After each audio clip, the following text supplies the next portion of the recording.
Assalamualaikum warahmatullahi wabarakatuh. Selamat pagi, selamat siang, dan selamat malam bagi teman-teman yang menonton video saya.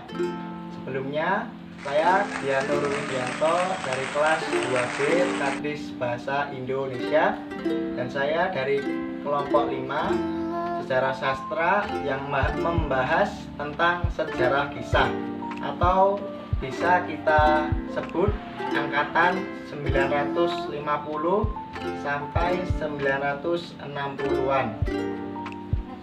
Dalam sejarah kisah ini ditandai dengan terbitnya majalah sastra kisah yang dibuat oleh H.B. Jassin. Majalah tersebut bertahan sampai tahun 1956 dan lalu diteruskan dan dikembangkan oleh para sastrawan lainnya yang membuat majalah sastra. Ciri-ciri dari angkatan ini adalah karya sastra didominasi oleh cerita pendek dan kumpulan puisi-puisi. Pada angkatan ini juga muncul gerakan komunis di kalangan sastrawan yang mengakibatkan perpecahan dan polemik yang panjang hingga pada akhirnya pada tahun 1965 perkembangan sastra kisah berakhir dengan pecahnya G30 SMK. Mohon maaf teman-teman karena ada tetangga saya lewat jadi berisik ya. Mohon maaf karena saya syuting di depan rumah ya kayak gini lah. Ya, saya lanjutkan. Penulis dan karya sastra yang terkenal di sejarah kisah ini. Yang pertama ada Pramudia Anantatur dengan karyanya Bukan Pasar Malam tahun 1951. Lalu ada N.H. Dini dengan sastranya Hati Yang Damai pada tahun 1960. Yang ketiga adalah ada Sitor Situmorang dengan karyanya Wajah Tak Bernama tahun 1950. Saya di sini akan menceritakan pengalaman saya atau saya akan mereview buku karya Sitor Situmorang yang berjudul Wajah Tak Bernama. Untuk informasi terlebih di dalam pembuatan karya sastranya sering menuliskan unsur-unsur simbolik. Sitor Situmorang lahir pada tanggal 2 Oktober 1924 di Desa Harian Boho, sebuah lembah kecil di kaki Gunung Pucuk Buhit, sebelah barat Danau Toba, Sumatera Utara. Dan beliau meninggal pada usianya yang ke-91 tahun pada tanggal 21 Desember 2014 di Apeldoorn, Belanda.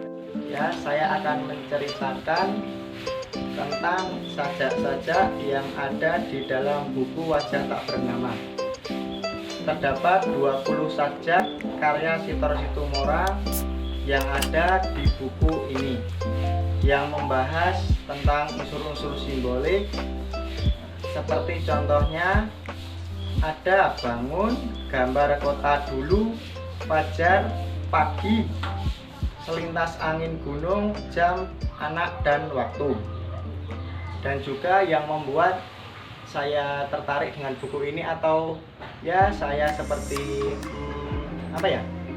menarik lah menurut saya dalam buku ini adalah beliau Sitor Situmorang menceritakan pengalamannya ketika mengunjungi suatu tempat di Indonesia, lalu beliau membuat sajak.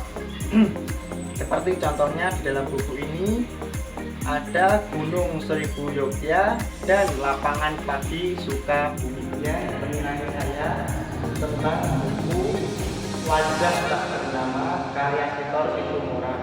Menurut saya di dalam buku ini karena mengandung unsur-unsur simbolik yang membuat cerita yang dibawakan atau sajak-sajak yang ada di dalam buku ini terlihat nyata seperti dalam kehidupan kita.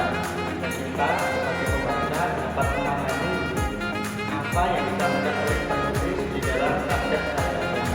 Dan caranya adalah harus